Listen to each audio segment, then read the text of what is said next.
Roule, le club automobile ouvert à tous, présente Sud Radio, on parle auto, 11h-13h, Jean-Luc Moreau, Laurence Perron. Ravi de vous retrouver en ce samedi 4 mars. Bonjour tout le monde, bonjour l'ami Jean-Luc. Bonjour Dame Laurence et bonjour à tous les auditeurs. Vous avez une mine magnifique. C'est parce que je me suis fait bronzer. Non, c'est pas vrai, je sais même pas pourquoi. Parce que j'ai rougi peut-être, non ? Par rapport à la discussion qu'on a eue juste avant. Non, ouais, peut-être. Mais bon, ça restera secret. Exactement. Je me suis fait bronzer. Celle-ci, je vais la garder. Ça va me faire ma journée. Nous allons évidemment être avec vous jusqu'à 13h. On parle auto et on parle de tout ce qui concerne l'automobile. Avec, entre autres, va-t-on manquer d'éthanol en France ? Oui, c'est le salon de l'agriculture. Donc, c'est le moment de se poser la question. Vous avez entendu que on fait l'éthanol moitié avec de la betterave, moitié avec des céréales. Donc, les céréales, on sait que c'est tendu. Et la betterave, on sait que ça va être de plus en plus tendu puisqu'il y a des pesticides qui ne peuvent plus utiliser et malheureusement les rendements de betterave vont être plus faibles. Donc est-ce qu'on va manquer d'éthanol ? Est-ce que le prix va continuer à monter ? Voilà, vous allez rester avec nous, ça va être un suspense terrible. Pour en savoir un peu plus, deuxième heure évidemment dans notre rendez-vous classique car on va parler des belles champenoises à Reims. C'est un rendez-vous qui est très attendu également. Oui, et là on parle pas de bouteilles, pour une fois on va parler de voitures puisque ce week-end c'est la 35e édition du rendez-vous champenois consacré alors pas qu'aux voitures de collection, on y parlera moto aussi, on y parlera de la marque Dollar qu'on avait un petit peu survolée au moment de Rétromobile. Dollar qui, comme son nom l'indique, est une marque française. Puisque nous sommes le 4 mars et que dans 4 jours, la France entière, le monde entier va fêter les femmes, puisque ce sera la journée des droits de la femme le 8 mars. Nous, on va parler des femmes avec le départ du rallye des Gazelles édition 2023. Oui, elles sont sur le port de Nice. Ouais. À l'instant où on vous parle, elles vont embarquer pour partir au Maroc et ensuite elles vont vivre une grande aventure. On sera avec l'organisatrice historique de cette compétition. Oui, créatrice, qui est, je crois, la plus vieille compétition destinée... non, je parle pas de Dominique Serra dans ces termes-là, voyons.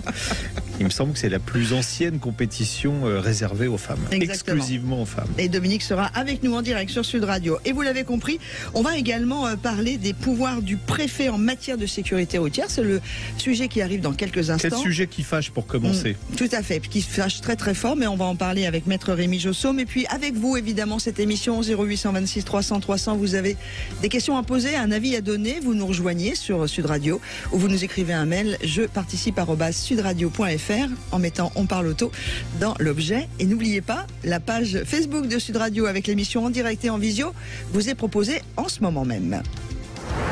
Sud Radio, on parle auto et de sécurité. Avec Sécuritest, prenez rendez-vous en ligne pour votre contrôle technique dans un de nos 1000 centres sur securitest.fr. Nous allons tout de suite accueillir Maître Rémi Jossaume, avocat au barreau de Paris et président de l'Automobile Club des avocats. Bonjour Maître. Bonjour Laurence, bonjour Jean-Luc. Bonjour Maître, et merci de nous accorder un petit temps parce que comme vous habitez à la télévision en ce moment, on est flatté que vous vouliez bien prendre sur votre temps de sommeil parce que comme vous passez nuit et jour à la télé... C'est vrai qu'on le voit beaucoup, malheureusement, l'actualité fait appel à vos compétences. Bon, alors on va justement parler, on va pas parler de l'accident de Pierre Palmade parce que franchement, je trouve que tout le monde en fait un peu trop. En revanche, le préfet de Seine-et-Marne a décidé, après cet accident, de durcir les sanctions pour les infractions et les délits routiers. Alors, toute personne qui conduit désormais dans ce département avec un taux d'alcool supérieur à 0,40 mg par litre d'air expiré ou une vitesse supérieure à 40 km/h, eh bien, se retrouve d'un coup avec son permis suspendu pour 6 mois. Ce qui est une sanction beaucoup plus lourde, on est d'accord, Rémi, que ce qui est habituellement donné par les tribunaux.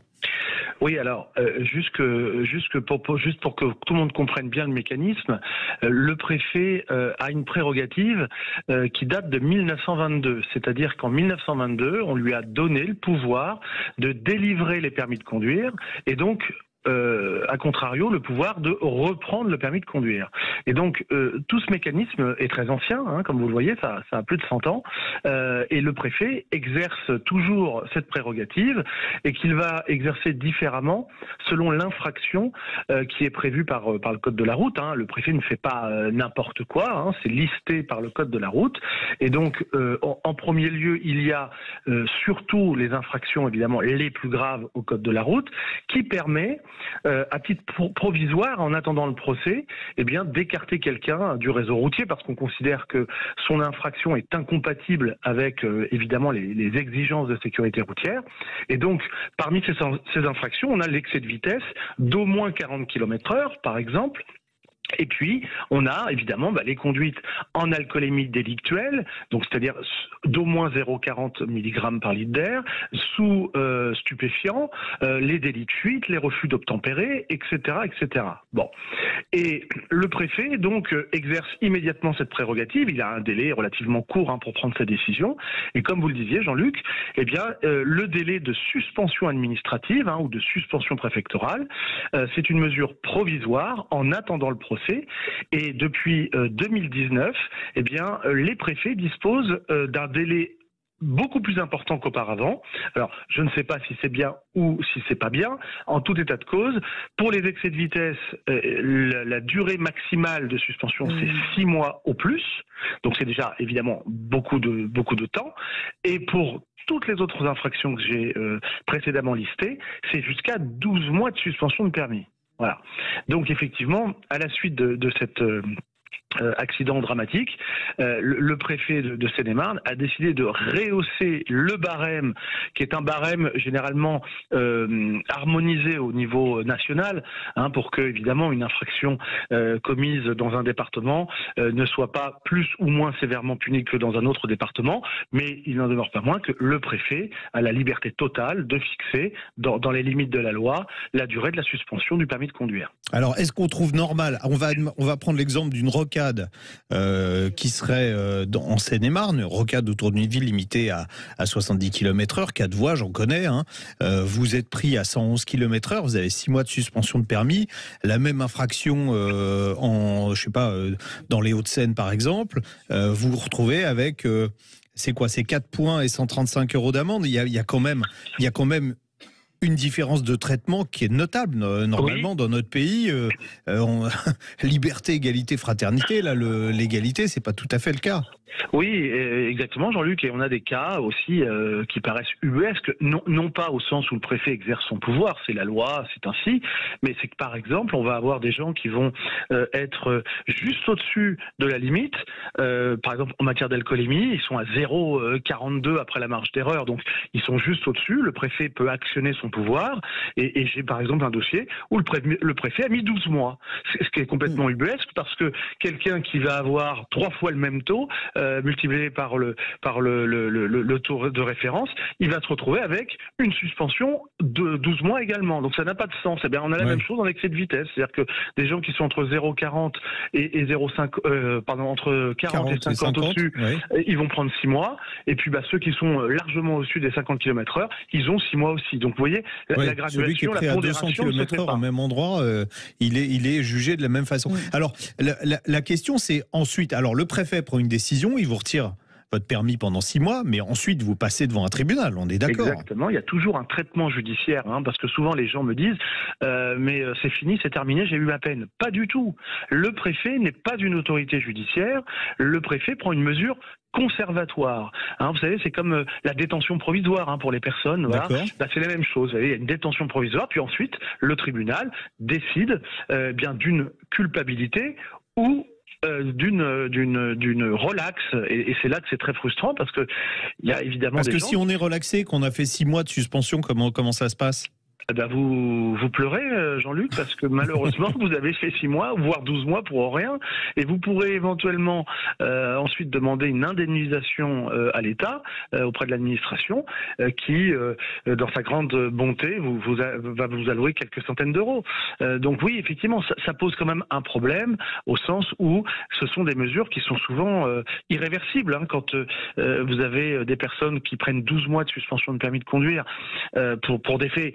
encore une fois, qui sont graves. Je ne dis pas que c'est pas grave de conduire après avoir fait usage de stupes ou d'alcool, bien évidemment, mais qui peuvent perdre leur travail, qui peuvent perdre plein d'autres choses dans le cadre de leur insertion sociale et professionnelle, et qui au final se retrouvent relaxés parce que y a une erreur, par exemple sur l'imputabilité de l'infraction, sur la matérialité de l'infraction. Eh bien, l'État n'est pas très généreux pour indemniser cette cette erreur, on va dire, provisoire.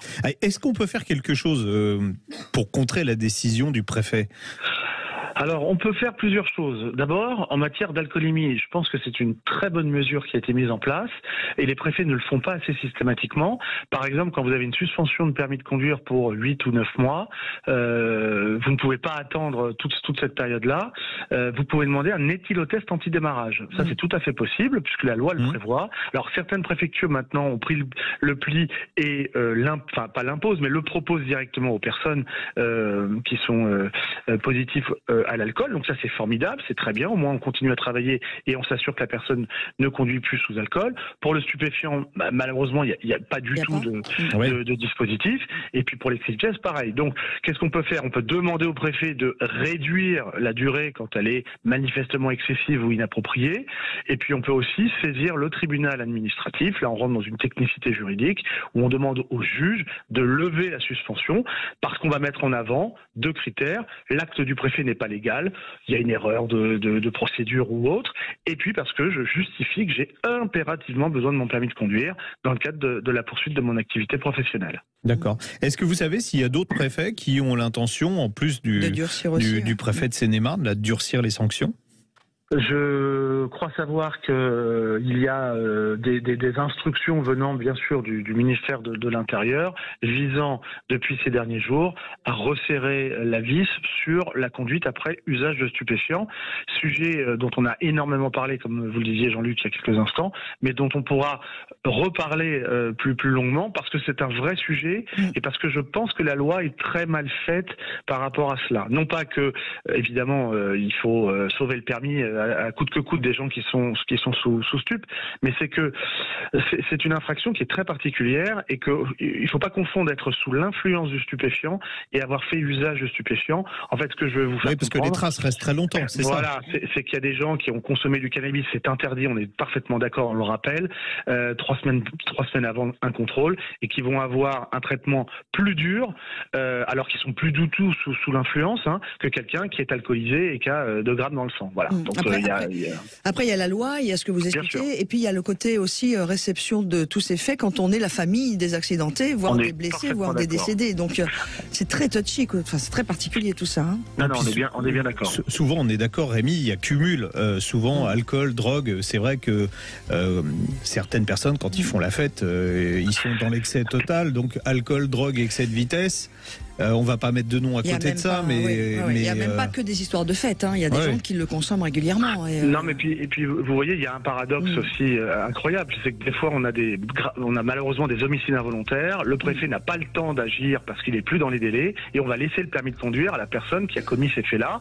Donc ça, c'est le première situation ubuesque. Ça arrive très souvent.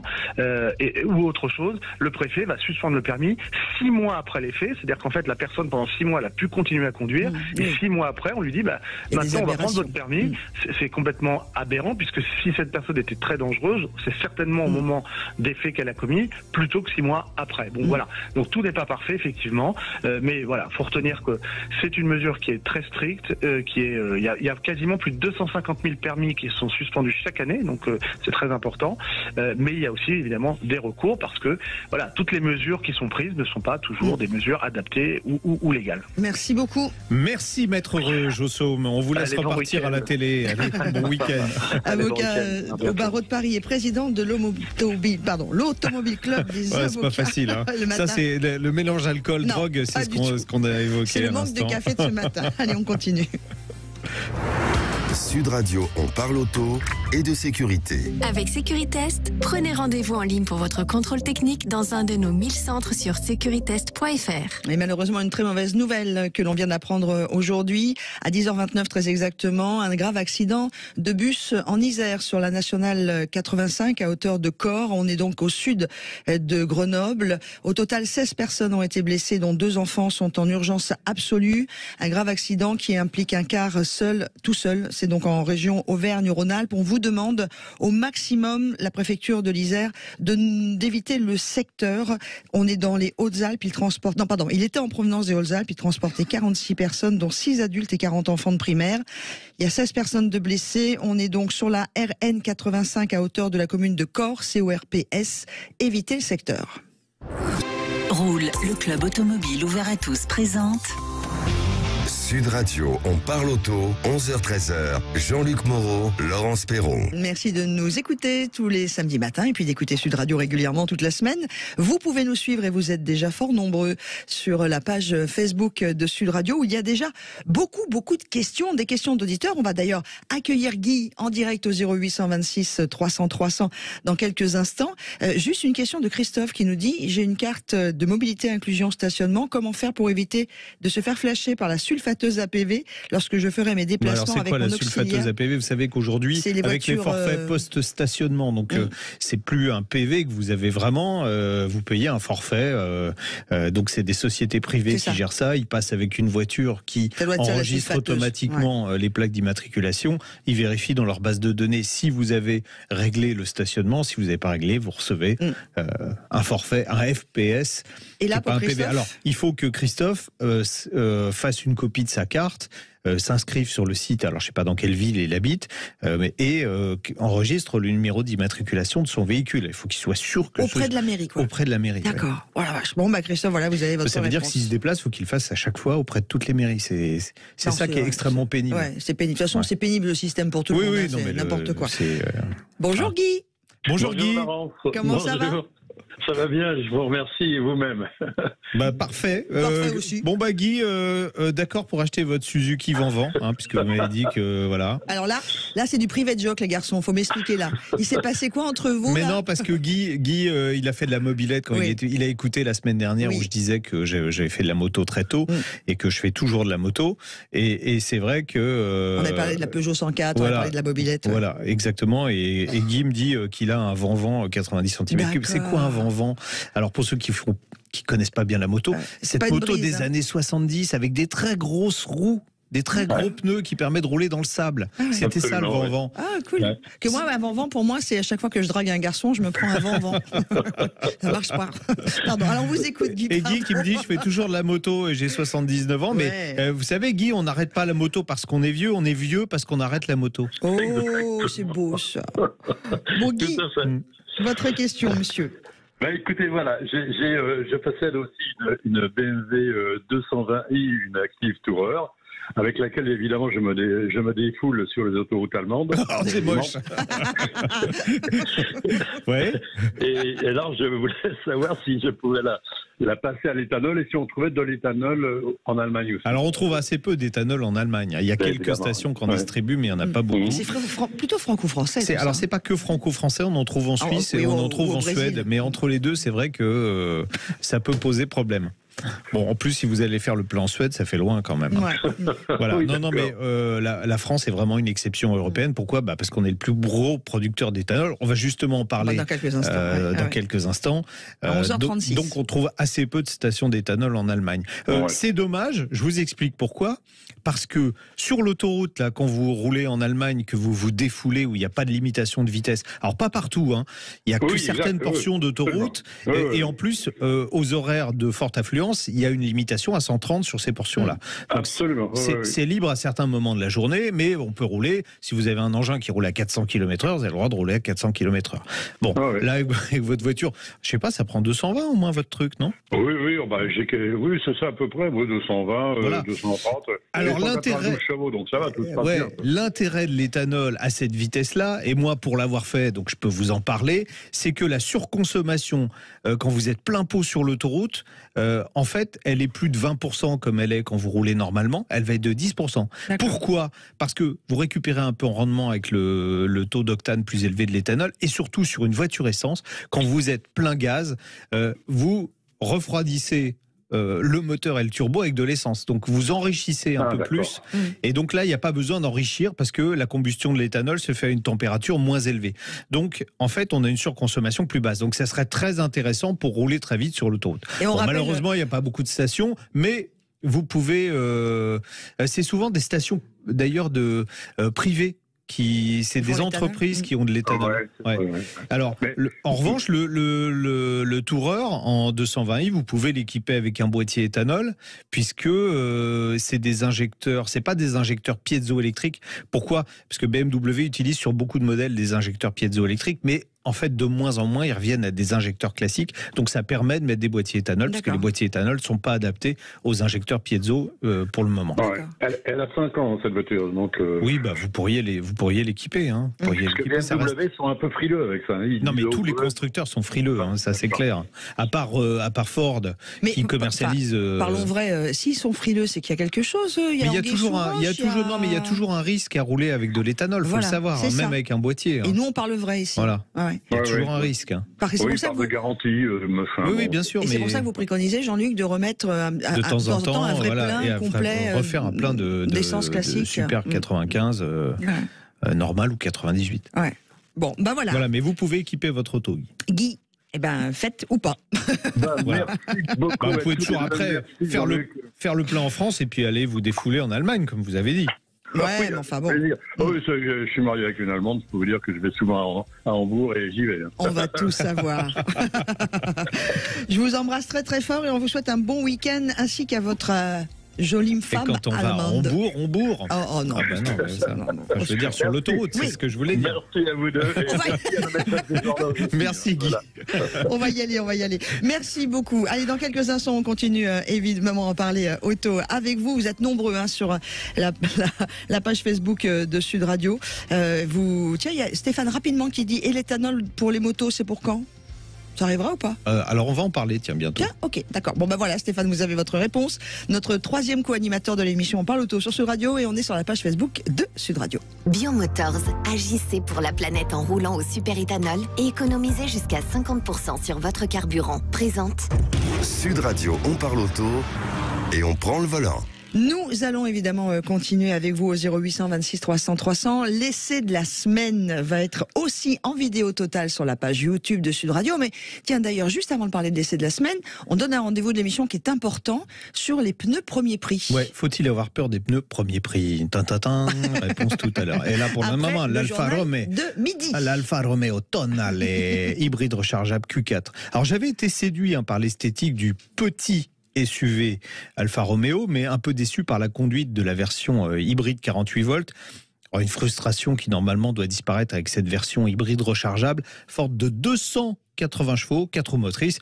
En plus, elle est écolo, elle peut rouler 64 km en 100% électrique. Alors la ligne, elle ne change pas, c'est tant mieux parce que c'est une belle auto. Alors c'est une grosse voiture dans sa catégorie. Je disais petit SUV, elle fait quand même 4,53 m, donc c'est un beau bébé. Alors pour autant, le coffre n'est pas gigantesque, il fait 385 litres. Il perd 115 litres par rapport aux versions thermiques. Et pourquoi ? Parce que sous le plancher du coffre, vous avez à la fois un moteur électrique et une batterie. Heureusement, les places arrière sont un peu plus généreuses. Il faut juste faire attention quand vous ouvrez la porte de ne pas prendre dans le museau le petit décrochement de la vitre arrière. Voilà, à chaque fois. La première fois qu'on rentre dedans, en général, on le prend dans le nez. Bon. Ah oui. Alors j'aime toujours, sinon, la présentation intérieure, en particulier la planche de bord qui marie tradition et modernité. L'exemple sont les deux gros compteurs face au conducteur.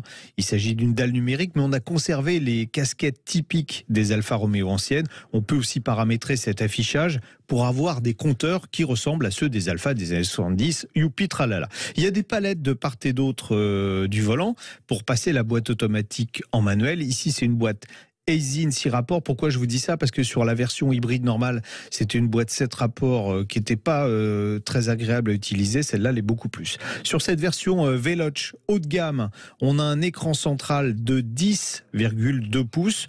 On a aussi un mariage de l'aluminium et de l'alcantara qui est très réussi avec des surpiqûres rouges qu'on retrouve sur les sièges. Alcantara et vrai cuir et qui offre un excellent maintien latéral et un bon confort, c'est ça qui compte. Un petit bouton magique aussi pour les différents modes de conduite, économique, normal, dynamique. Le mode dynamique règle aussi la suspension active plus ferme. Et on peut aussi la remettre en souple quand vous êtes sur dynamique. Vous pouvez choisir, soit vous gardez la suspension, on va dire sur sport, soit vous la remettez en mode confort, donc vous avez le moteur qui est plus tonique, mais la suspension plus confortable.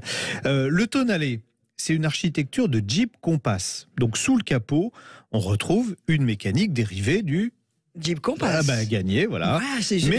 Mais avec plus de caractère. On a un moteur essence 1,3 litre, 180 chevaux, associé à un moteur électrique principal de 122 chevaux, un second moteur électrique 48 volts, le même que sur les versions hybrides simples pour alimenter le moteur arrière lorsque la batterie est entre guillemets vide, et une grosse batterie de 15,5 kWh. Alors quand la batterie est chargée, on a les sensations de conduite d'un véhicule 100% électrique. Avec les roues de 19 pouces, c'est-à-dire pas les plus grandes qu'on peut avoir, et la suspension active, la voiture est confortable. On est en propulsion, comme les Alpha d'antan, puisque le moteur électrique, il est sur les roues arrière. Il n'y a pas de liaison entre ce moteur et les roues avant. La vitesse maxi en électrique, c'est 135 km/h. Et l'autonomie, c'est ça qui est le plus intéressant. Et réellement, moi, j'ai fait 56 km. Bon, c'est pas les 64 promis par Alfa Romeo, mais on n'en est pas très loin. Il y a très peu de freins moteurs, il faut s'habituer quand on est en électrique. Tout ça, pourquoi ? Pour accroître l'autonomie, c'est la roue libre qui permet d'économiser le plus. Si on passe en mode dynamique, on démarre systématiquement le moteur thermique plus le moteur électrique, on durcit la suspension, on durcit la direction et on a les 280 bourrins dans la voiture. Et en plus, avec les 4 roues motrices, non mais c'est vrai, là pour le coup, c'est une vraie...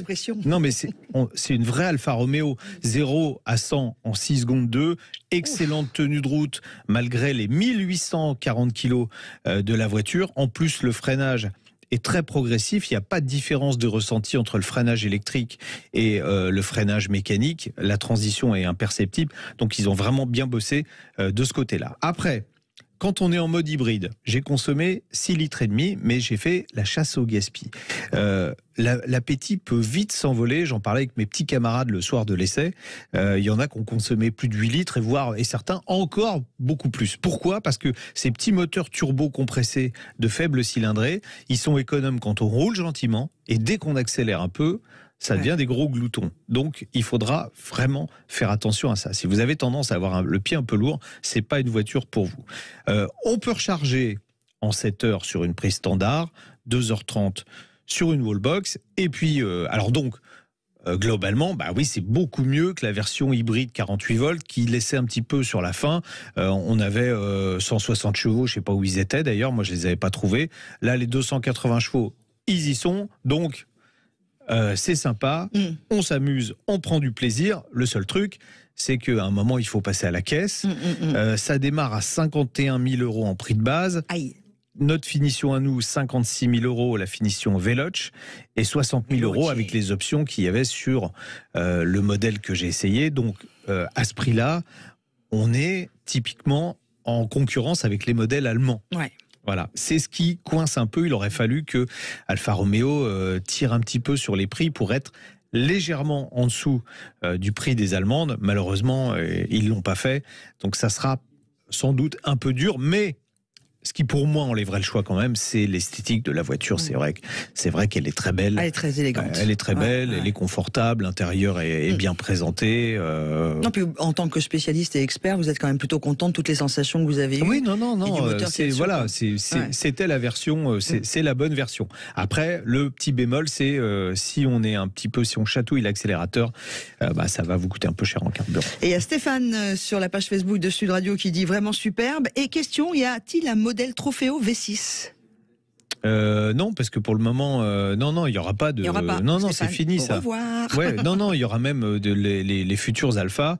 Haut de gamme et très puissantes seront 100% électriques. Il y a un modèle qui se prépare qui fera 1000 chevaux, mais en électrique. Wow. Mais alors là, on va décoller là. Puis supercar, 1000 chevaux. Voilà. Youpi. Merci beaucoup. Les fonctions sous contrôle ne présentent pas de défaut. Alors ça, c'est quoi ? C'est la semaine prochaine. Mais c'est quoi ? C'est la R25 qui parle.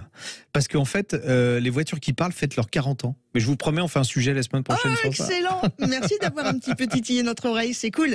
Et puis quant à nous, on va parler de l'éthanol dans quelques instants. Vous nous rejoignez bien évidemment, vous avez des questions à poser, vous n'hésitez pas, 0826 300 300. Sud Radio, on parle auto et on prend le volant. Avec Biomotors, agissez pour la planète en roulant au superéthanol et économisez jusqu'à 50% sur votre carburant. Rendez-vous sur biomotors.fr. Back to Car, première marque de pièces issues de l'économie circulaire, présente Sud Radio, on parle auto et d'environnement. Va-t-on manquer d'éthanol en France? C'est le sujet. Manquer d'éthanol en France pour l'apéro? C'est moi l'apéro. Oui. C'est moi l'apéro.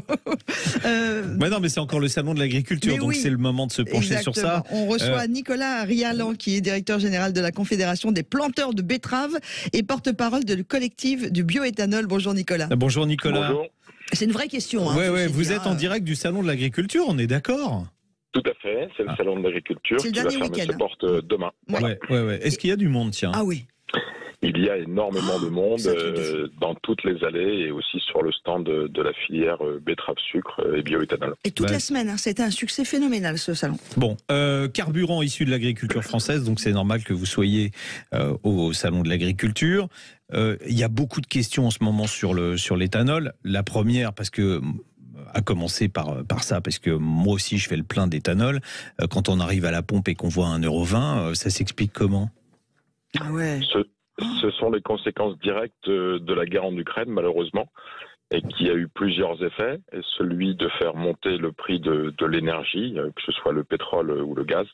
Or, pour produire du bioéthanol, il faut distiller, et ça demande une certaine consommation de gaz. Et puis, l'autre point, c'est l'augmentation du prix des céréales, puisque 70% du bioéthanol produit en Europe est issu de céréales fourragères. Et la crise en Ukraine, qui est un acteur majeur sur ce marché, a fait augmenter, en particulier fin 2022, le prix des céréales. Alors, depuis que les contrats ont été négociés, vous allez me dire si je me trompe, depuis que les contrats ont été négociés avec des cours des céréales qui étaient au plus haut, les cours du gaz qui étaient au plus haut, depuis que ça a été négocié, ça a rebaissé. Les céréales, ça a rebaissé, le gaz, ça a rebaissé. Est-ce que ça veut dire qu'on va voir l'éthanol de nouveau baisser à la pompe, ou est-ce qu'on est, entre guillemets, on se fait avoir pour toute l'année? C'est-à-dire que là, c'est plutôt verrouillé pour un certain temps, parce que les contrats sont effectivement signés pour 1 an. Ce qu'il faut garder en tête, c'est que fin 2021, les contrats avaient été négociés pour toute l'année 2022, et 2022 a offert des prix très attractifs. Et c'est vrai qu'en 23, ça change un petit peu ça change beaucoup de niveau de prix. Mais après, on a d'autres variables qui peuvent rentrer en ligne de compte. Je rappelle qu'il y a toujours une petite proportion d'essence dans le 85. Et si les prix de cette essence baissent, ça pourrait amener les prix du super-éthanol de 85 à baisser aussi. D'accord. En tout cas, ça ne montrera pas d'avantage. Ça ne montrera pas d'avantage. Et ça reste très, très compétitif quand même par rapport à l'essence. Mais c'est vrai que l'année dernière, l'écart était très important. L'économie était très élevée. Et là, on revient à un niveau plus conforme à ce qu'on connaissait jusqu'en 2021. Bon, Nicolas, là, je m'adresse au directeur général de la Confédération des planteurs de betteraves. On a entendu, tout le monde a entendu que pour cultiver la betterave, le recours à certains pesticides allait être interdit dorénavant. Est-ce que ça va avoir un impact sur la production d'éthanol ? Oui, ça pourrait avoir un impact, puisque la moitié de la production française de bioéthanol est issue de la filière betterave sucrière. Donc ça pourrait effectivement avoir un impact, puisque on va avoir moins de solutions pour protéger notre betterave contre les pucerons cette année. Alors c'est quoi les pucerons Parce que vous me dites les pucerons, ils mangent pas les betteraves, les pucerons. Les pucerons ne mangent pas les betteraves, mais les pucerons vont piquer les betteraves pour se nourrir avec la sève des betteraves. Et en piquant les betteraves, ils vont inoculer plusieurs virus d'une maladie qui s'appelle la jaunisse. Et une fois que la jaunisse, le virus pénètre dans la plante de la betterave, ça va ralentir considérablement, ça va changer de couleur en effet, et ça va surtout ralentir considérablement sa croissance et quasiment la stopper. On a des pertes de combien à peu près ? On l'a vu en 2020, puisqu'on a déjà connu un épisode très sévère de jaunisse dans les régions les plus touchées.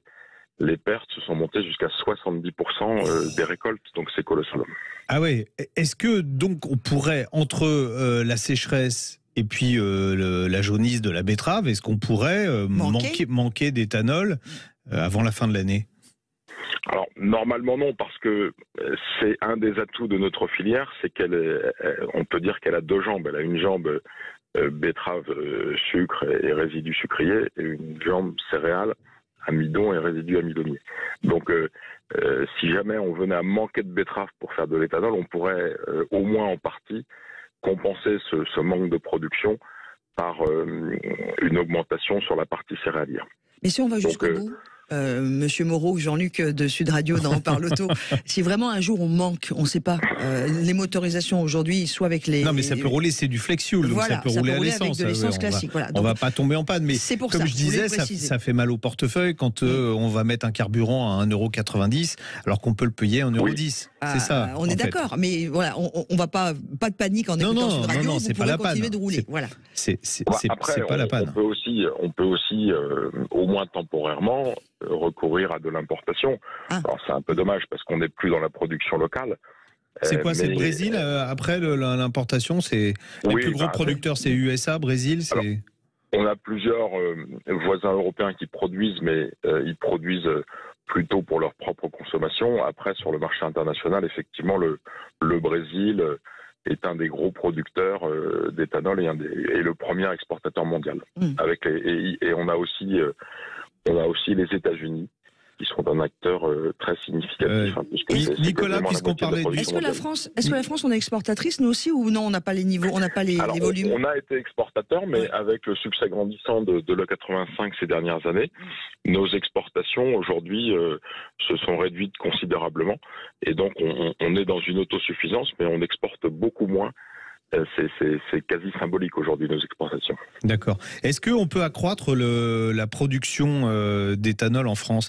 Quand on préparait l'émission, on m'avait dit non, le risque en fait avec la jaunisse de la betterave, c'est que les agriculteurs se tournent vers d'autres cultures. Oui. Donc plutôt que de développer justement la production d'éthanol, ça pourrait être contre-productif et diminuer la production. Bonne question de Jean-Luc M de Paris. Ouais, Jean-Luc M a toujours de très bonnes questions. Oui, le risque, effectivement, c'est notre point d'attention, c'est vraiment de maintenir cette filière pour la production de sucre, pour la production de bioéthanol et pour la production d'alcool traditionnel qui servent notamment à produire les gels hydroalcooliques et les solutions qu'on utilise beaucoup depuis l'année 2020. Donc c'est tout un ensemble, tout un écosystème qu'il est vraiment important de préserver. Il y a 21 outils industriels, 21 usines qui transforment ces betteraves en France et il est important de les préserver tous. Et donc nous on y est très vigilants pour que cette filière puisse être accompagnée et comme l'a annoncé le ministre de l'Agriculture il y a quelques semaines, puisse bénéficier d'une compensation financière des pertes jaunisses, puisque là on se retrouve dans une grosse difficulté pour protéger les betteraves de cette jaunisse. Pesticides naturels, acceptés. Il n'y a pas d'alternative pour le moment, c'est ça?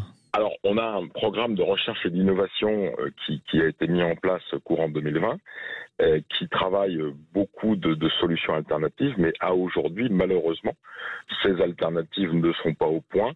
Il faut encore que ce soit perfectionné. Vous savez, on peut les expérimenter une seule fois par an, puisque la betterave, on en cultive une fois par an. Donc là, on est à 2 années de tests en conditions réelles dans les champs.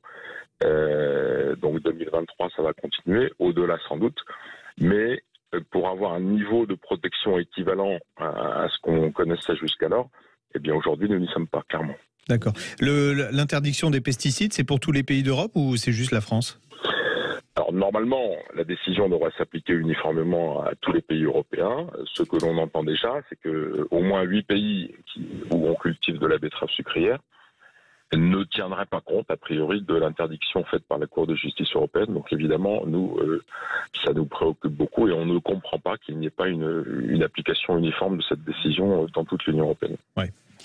Bon, merci Nicolas. Écoutez, on va croiser les doigts, toucher du bois et puis on va espérer que les pucerons vont se tenir à carreau cet été. Nous aussi. Ouais. Bon, en tout cas, merci à vous. Et merci d'avoir donné tout votre avis sur les questions que posait On parle auto sur Sud Radio. Bon. Mettre des coccinelles, plein de coccinelles dans les champs. Merci. Non, on ne parle pas de la voiture, là. Non, mais des vraies coccinelles pour manger les pucerons. Merde. Pas la voiture, parce qu'on parle auto aussi ici, les coccinelles. Pardon. Allez, dans quelques minutes, on va parler des pneus. Est-ce qu'on peut se fier aux pneus premier prix? Mais juste avant, restez à notre compagnie. Il y a une question qui va nous être posée sur Sud Radio concernant un véhicule volé. Je n'en dis pas plus pour l'instant. Restez avec nous. Sud Radio, on parle auto et d'environnement. Vous a été présenté par Back2Car. Commandez vos pièces auto recyclées sur back2car.fr. BACK, le chiffre 2, CAR.fr. Roule, le club automobile ouvert à tous présente Sud Radio, on parle auto, 11h-13h, Jean-Luc Moreau, Laurence Perron. Et je vous rappelle qu'à partir de midi, juste après le journal de midi, vous avez la parole. Appelez-nous dès maintenant, 0826 300 300, pour poser une question également en direct à l'ami Jean-Luc. Beaucoup de réactions sur la page Facebook de Sud Radio. Vous êtes toujours aussi nombreux et merci d'être en notre compagnie. Nous allons parler des pneus premier prix dans quelques secondes. Enfin, on va parler d'un test qui est fait par le Touring Club Suisse chaque année. Ils prennent 50 pneus de marques différentes, dans la dimension la plus vendue, et ils testent leur capacité. Donc il y a des pneus premium jusqu'aux pneus les moins chers qu'on trouve sur Internet. Et donc vous verrez les résultats. Est-ce que c'est dangereux de rouler avec un pneu discount ? Eh ben, vous le saurez tout à l'heure. Puis j'ai l'impression qu'on en parlera avec Dominique Stamfeld, qui est président du syndicat du pneu. Pour l'heure, on a reçu une question incroyable sur la boîte mail de Sud Radio et on parle auto.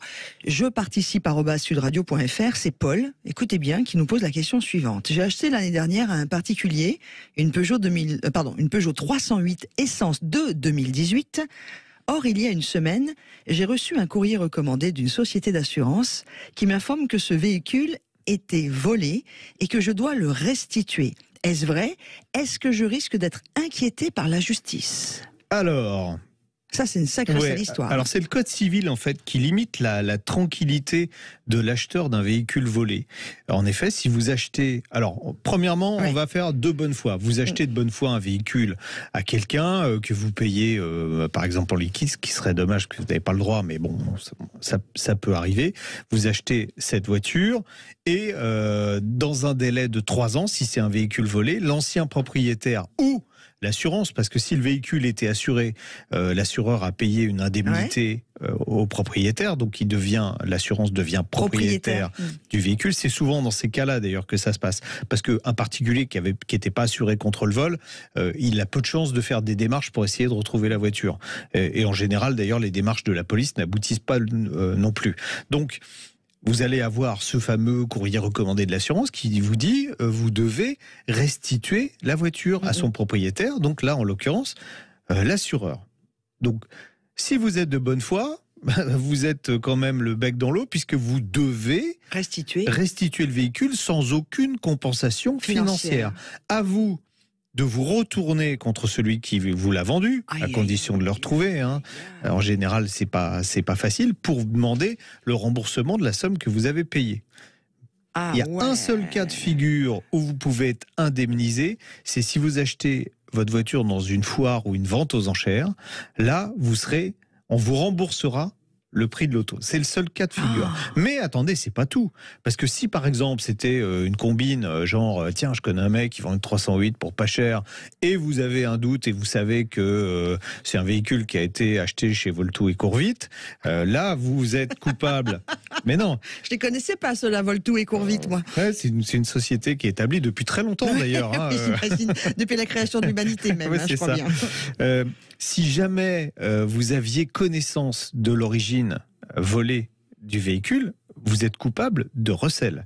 Et alors là, ça change complètement parce que vous passerez devant la justice, vous pouvez être condamné, vous pouvez être emprisonné. Bon, évidemment, dans tous les cas, vous rendez le véhicule, mais il faut faire vraiment attention à ça. Donc, être très prudent. Quand on achète une voiture et qu'on sent qu'il y a... En général, alors là, l'exemple, c'est un véhicule relativement récent, c'est assez rare, mais c'est souvent sur des vieilles autos qui n'étaient pas très chères, qu'on achète 1000 €, vous voyez, sans trop se poser de questions sur l'historique de la voiture. Ça peut être des véhicules volés, avec des numéros, par exemple, qui ont été refrappés, ça existe. Par contre, du coup, Paul va devoir restituer la voiture et il n'a pas le choix. Paul va devoir restituer le véhicule.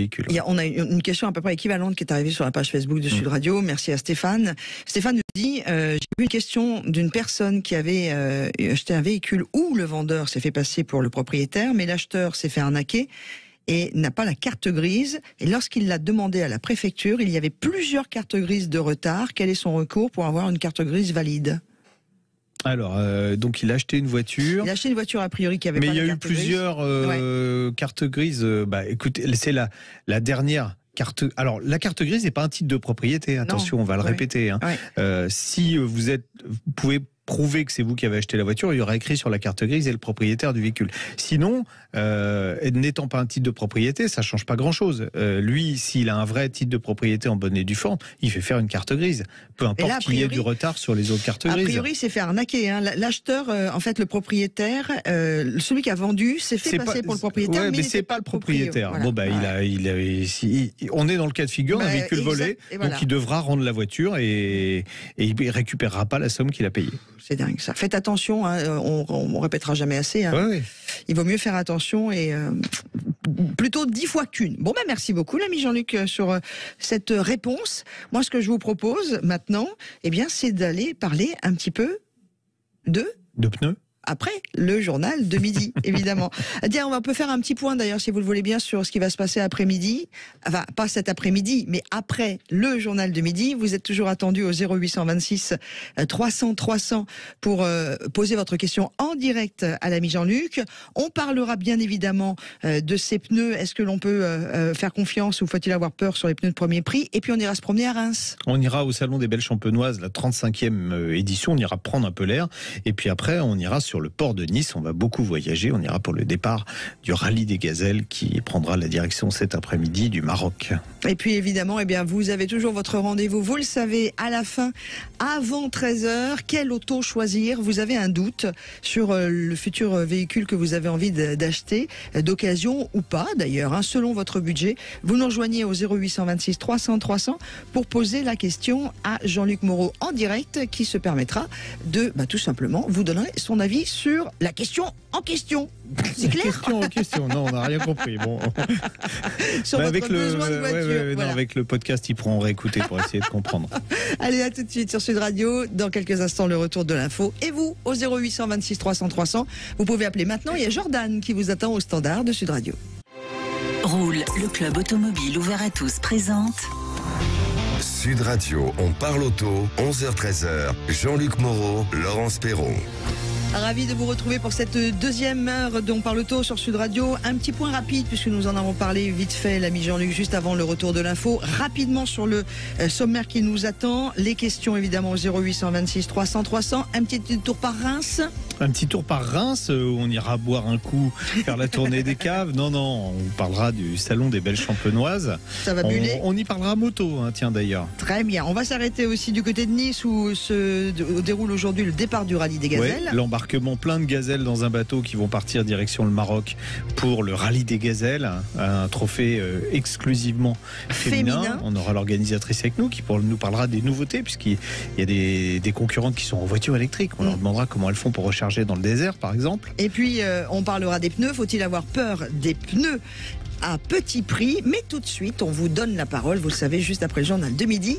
0826 300 300, vous nous appelez et on vous accueille. C'est parti. Sud Radio, on parle auto. Et on parle auto aussi sur la page Facebook de Sud Radio. Vous êtes très nombreux à être en notre compagnie, ça nous fait plaisir. Tout de suite, on retrouve Gérard. Salut Gérard. Oui, bonjour. Bonjour Gérard. Alors vous habitez comme ça du côté du sud de l'Essonne, Évry-Courcouronnes. Voilà, c'est ça, Évry-Courcouronnes, oui. On vous écoute. Oui, alors nous, on a une Peugeot 207 de 2009, 101 000 km. On a une alarme sur notre... Alors attendez, 207 de 2009, mais charbon, gaz...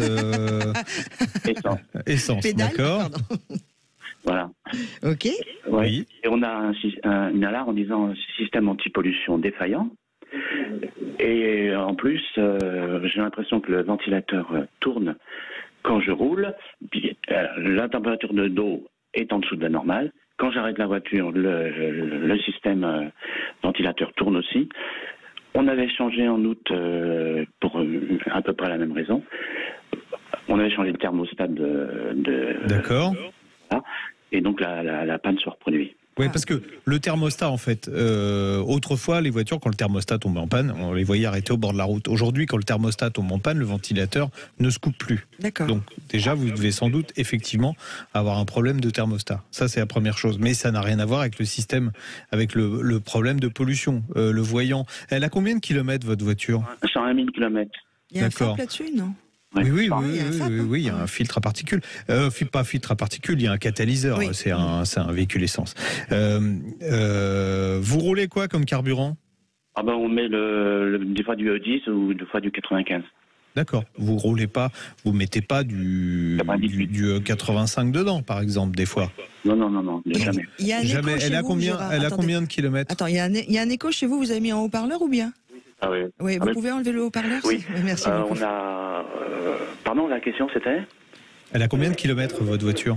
101 000 km à peu près. 120 000 ? 101 000. 101 000 ? Ouais, parce que, alors, ça me paraît un peu tôt pour envisager le remplacement du filtre à particules. D'ailleurs, du filtre à particules. Pardon, du catalyseur. Pardon, c'est de ma faute. Pardon, c'est de ma faute, ma grande faute. du catalyseur. En plus, elle est passée au contrôle technique, votre voiture. En termes de pollution, elle passe sans problème. Ah on est ouais, d'accord. elle passe sans problème. Oui, elle est passée en 2000. Si le catalyseur ne fonctionnait pas, la voiture aurait du mal à passer au contrôle technique. Mais vous l'avez emmené à un garage ? On vous a donné un avis ou pas ? Non, pour le moment, je n'ai pas emmené à un garage. Oui. C'est juste un voyant qui est au tableau de bord, c'est ça ? Oui, un message en lettres sur le truc. Qui vous dit système anti-pollution défaillant. Oui. C'est ça. Oui, c'est ça, oui. Bon, écoutez, de toute façon, alors ça peut être une sonde, ça peut être plein de choses. Je crois pas à la panne du catalyseur, parce qu'un catalyseur, c'est fait pour durer environ 160 000 km. Donc là, à 101 000 km, ça me paraît... Sauf si vous aviez roulé avec un carburant pas adapté, auquel cas, ça peut endommager le catalyseur. Sauf si votre voiture, à un moment, avait des difficultés de démarrage et que vous l'ayez démarré à la poussette. Voilà. Je vous dis ça. Sauf si vous aviez eu des bougies défaillantes, vous n'avez pas changé les bougies à un moment si elles avaient été défaillantes. Donc je crois pas moi à la destruction du catalyseur. Vous avez regardé s'il était encore là quand même, parce que vous avez vu que sur des voitures maintenant il y a des vols de catalyseurs. Pourquoi il y a des vols de catalyseurs ? Parce que il y a des métaux précieux dedans, en particulier il y a du platine, et un catalyseur sur le marché de l'occasion ça vaut des sous, même un catalyseur ancien. Donc il y a des groupes organisés qui piquent les catalyseurs sous les voitures. On vous l'entend au moment où vous démarrez, s'il n'y avait plus de catalyseur, ça voudrait dire que vous êtes en échappement libre. Donc vous l'auriez entendu de toute façon. Mais alors là, malheureusement dans votre cas, vous êtes obligé de passer à la valise. Vous allez aller chez. Alors ça peut fonctionner un centre auto qui vous dira, ça peut être une sonde, ça peut être tellement de choses. Ce voyant anti-pollution allumé que malheureusement là, j'ai pas de boule de cristal, je peux pas. Vaut mieux aller voir directement un garagiste du côté de chez vous et. Voilà. Et de toute façon, faites vérifier cette sonde de ventilateur là, parce que bon, pour l'instant il fait frais, donc ça va, mais. Ok. Bon voilà, Gérard. Merci. Mais de rien. Merci Gérard. Très bon week-end. Bonne journée, au revoir. Du côté de Évry-Courcouronnes, où vous pouvez écouter Sud Radio sur le 99.9. Le syndicat du pneu, les spécialistes du pneu au service de votre sécurité sur la route, présente Sud Radio, on parle auto. Parlons pneus, parlons bien. Et nous accueillons tout de suite Dominique Stamfel, qui est président du syndicat du pneu. Bonjour Dominique. Bonjour Dominique. Bonjour Laurence, bonjour Jean-Luc, bonjour tout le monde. Qui pour l'occasion va prendre l'accent suisse, puisqu'on va parler de tests qui sont faits par le Touring Club suisse, qui réalise chaque année un grand test sur 50 pneumatiques étaient dans la dimension la plus courante. Ils les mettent sur des voitures et puis ils vérifient le freinage sur route sèche, le freinage sur route mouillée, etc. Bien. Et cette année, et c'est une grande tendance qu'on avait évoquée la semaine dernière, les gens, par manque de moyens, se tournent de plus en plus vers les pneus premier prix. Donc il y avait, alors moi je vous avoue qu'il y a des marques premier prix qui étaient dans le comparatif que je ne connaissais même pas, j'en avais jamais entendu parler. Vous avez des marques comme Tomcat, Laufen, Zitex, Evergreen ou encore Double Coin. Moi je connaissais Vous connaissiez toutes ces marques, Dominique ? Alors oui, je les connais parce que je travaille quotidiennement là-dessus et depuis très très longtemps. Effectivement, c'est des marques qui sont très confidentielles, mais qui circulent depuis très longtemps dans le monde. Puisque moi, j'ai travaillé sur d'autres pays et Double Coin, par exemple, était une marque qui était commercialisée en Afrique il y a une quarantaine d'années. Donc c'est pas complètement inconnu pour moi. Oui. D'accord. Mais qui existe sur le marché européen ou pas du tout? Alors qui arrive sur le marché européen, puisqu'en fait le marché européen demande de plus en plus de pneus à prix, de pneus à bas prix, et ces marques-là ont effectivement trouvé une solution pour écouler leurs produits sur nos marchés. D'accord. Alors bon, on va pas faire les résultats du test un par un, on va essayer dans les grandes lignes. Bon, en clair, les pneus premium, donc des manufacturiers connus, que ce soit Michelin, Goodyear, Pirelli, etc., sont plutôt pas mal notés. Il y a des petites disparités, mais c'est des bons pneus. Ensuite, vous avez les pneus qu'on va appeler des pneus premium plus anciens, c'est ça? Comment je peux les qualifier? En fait, il y a des pneumatiques médium, donc de deuxième ligne. D'accord. Donc, voilà. Qui sont des technologies, enfin un peu plus anciennes, mais qui étaient des bons pneus au moment où ils sont sortis. Tout à fait.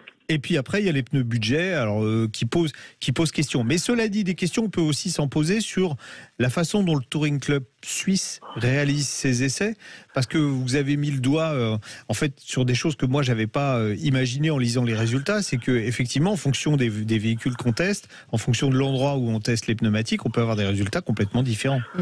Oui, alors on peut avoir des résultats à la marge, c'est-à-dire que ça inverse les positions du premier, du deuxième, du troisième et du quatrième.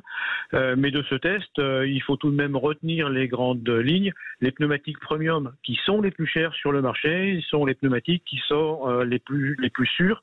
Ou qui assure la plus grande longévité. Donc ça, pour moi ou pour nous, c'est pas quelque chose de nouveau, on le savait déjà, mais cet essai très large du Touring Club, puisque il s'effectue sur 50 pneus, ce qui est quand même beaucoup, il permet de remettre les choses au clair. En fait, les pneus les plus chers sont les pneus les plus sûrs. D'accord. Alors maintenant, on va laisser les intermédiaires qui sont entre les deux et qui sont plutôt conseillés pour s'intéresser aux pneus premier prix. Et alors là, il y a du pas bon et du pas bon du tout. Alors on en a déjà parlé à de multiples reprises ensemble. Le pneumatique, c'est un produit extrêmement complexe, c'est un compromis, et les bons pneumatiques en fait doivent être bons partout. Là, en l'occurrence, sur ces pneumatiques premier prix, il y a effectivement des défaillances importantes, et les défaillances, elles sont sur 2 points. L'usure. Donc, on s'aperçoit que c'est des pneumatiques qui s'usent beaucoup plus vite que les pneumatiques premium, entre 3 et 4 fois plus vite. Donc, les économies qu'on peut réaliser, on les perd très très vite. Et puis la deuxième chose, en termes de sécurité, le Touring Club de Suisse évoque des distances de freinage extrêmement importantes.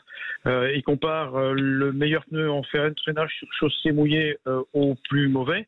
Et en fait, au moment où le premier pneu est arrêté, le pneumatique budget, il est encore à 50 km/h et la distance de freinage est allongée de 25 mètres. 25 mètres quand même, 25 mètres. Alors le meilleur, c'était, du test, c'est le Continental Premium Contact 6, on va le dire, et le plus mauvais, c'est votre pote double coin.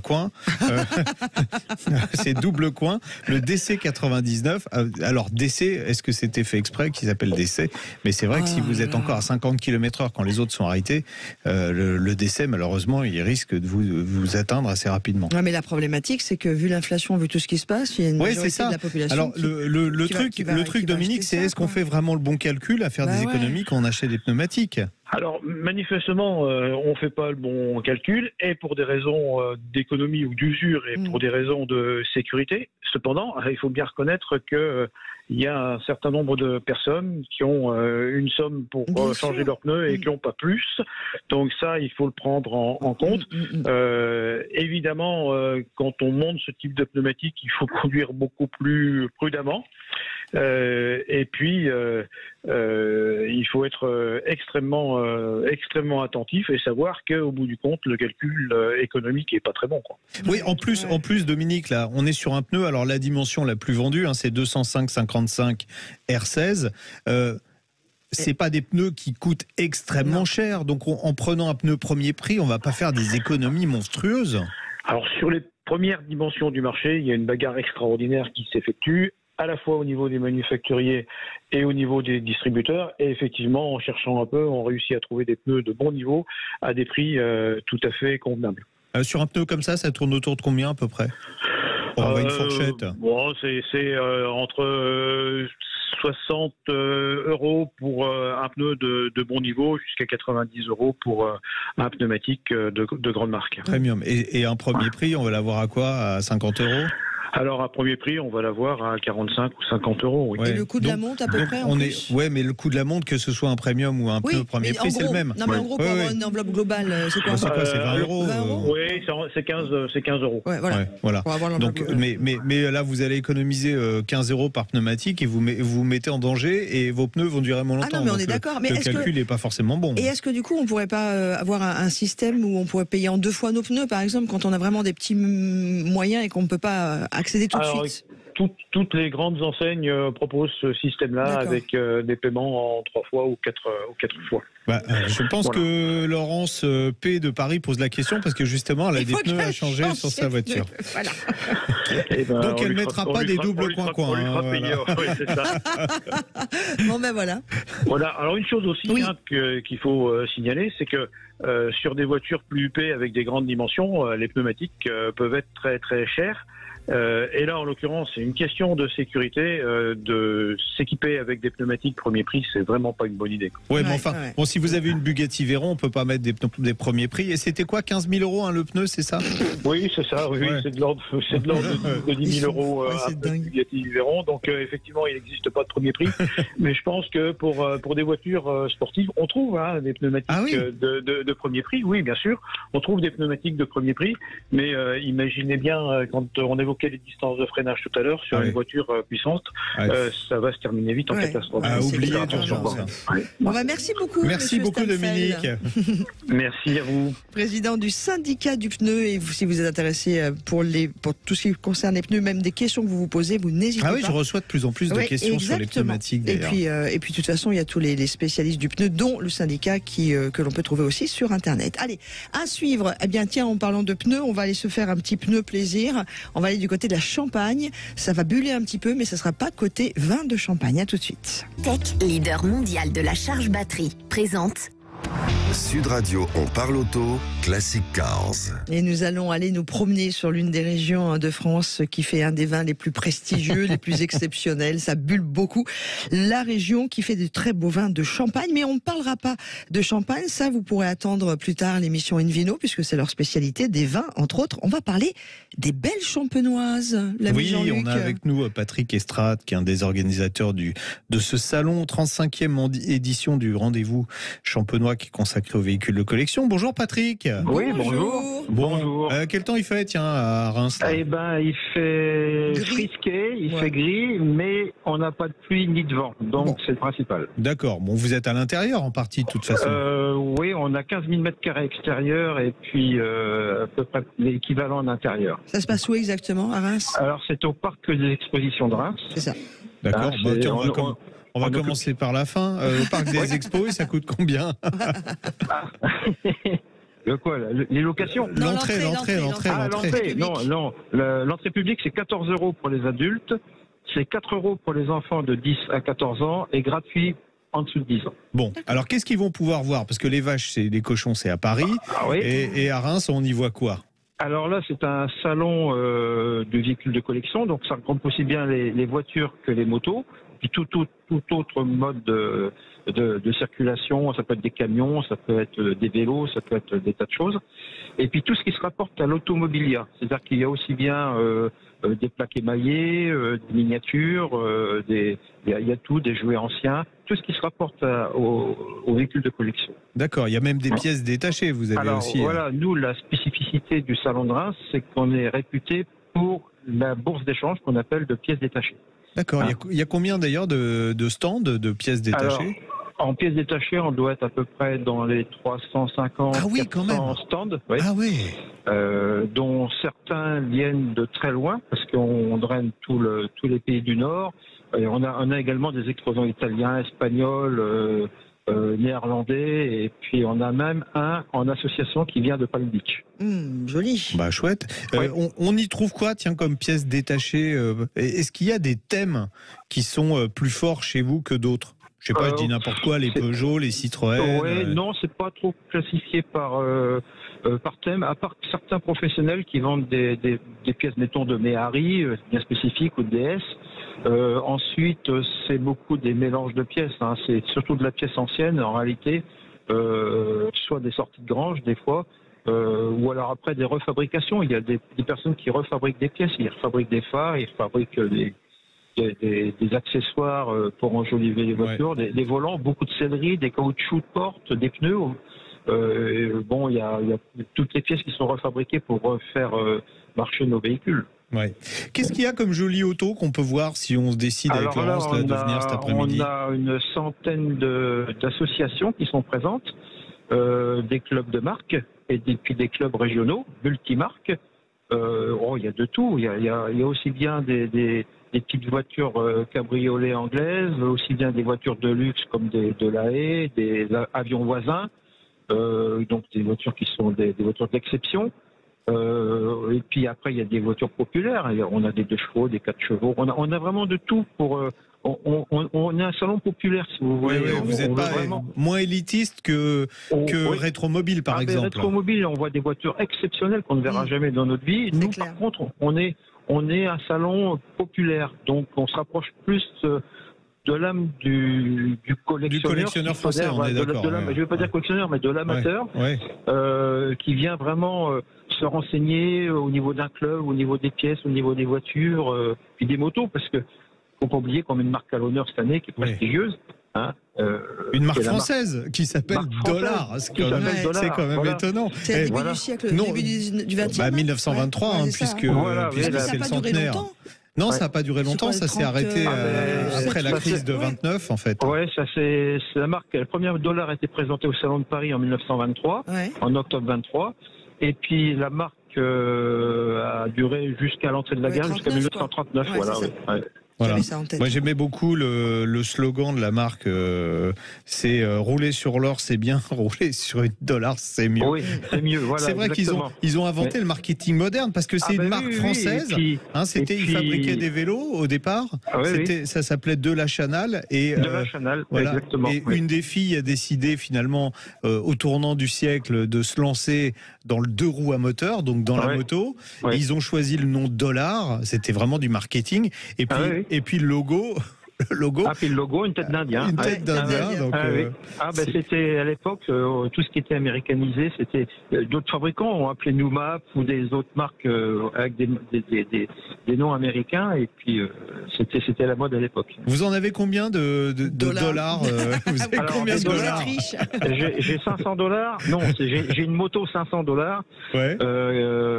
C'est la seule dollar que j'ai. Après, j'ai plein de motos d'autres marques à côté, mais en dollars, j'en ai une seule. Tiens, justement, entre les passionnés d'auto et les passionnés de moto, est-ce qu'il y a des passerelles? Est-ce que c'est le même type de collectionneur? Et ça représente quoi l'une et l'autre des catégories?